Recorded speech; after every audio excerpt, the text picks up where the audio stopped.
কাৰোবাৰ এষাৰ মাতে হয়তো আপোনাক জীৱনৰ বাটটো সলনি কৰি দিব পাৰে। অৰ্থাৎ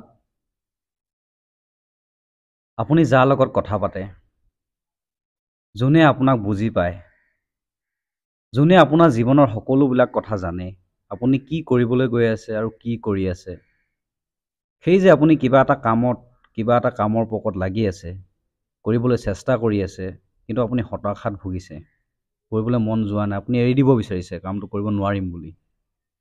কিন্তু সেই যে আপোনাৰ লগত কথা পাতে, তেওঁ বা আপোনাৰ প্ৰেয়সী হ'ব পাৰে, প্ৰেমিক হ'ব পাৰে, বা আপোনাৰ ভাল বান্ধৱী হ'ব পাৰে, বা যিকোনো যোনে আপোনাক জানে, যাক আপুনি শ্ৰদ্ধা কৰে, যাৰ লগত কথা পাতিলে আপুনি শান্তি অনুভৱ কৰে, সকলো কথা খুলি দিব পাৰে মনৰ। তেনেকুৱা এজন ব্যক্তিয়ে আপোনাক যেতিয়া কৈ দিব, বা প্ৰেয়সীয়ে বা প্ৰেমিকে কৈ দিব, আপুনি কামটো কৰিব পাৰিব, সেইষাৰ মাতেই হয়তো আপুনি নাযাবলগীয়া বাটত কেতিয়াও নাযাব। অৰ্থাৎ য'ত আপুনি যাম বুলি ভাবিছিলে, তাত আপুনি অৰ্থাৎ এটা বেয়া বাটত যাম বুলি যদি ভাবিছিল, তাত আপুনি নাযায়। সেই মাত খাই হয়তো আপোনাক সেই ভাল বাটত আগুৱাই যাবলৈ সাহস হ'ব পাৰে। ধন্যবাদ।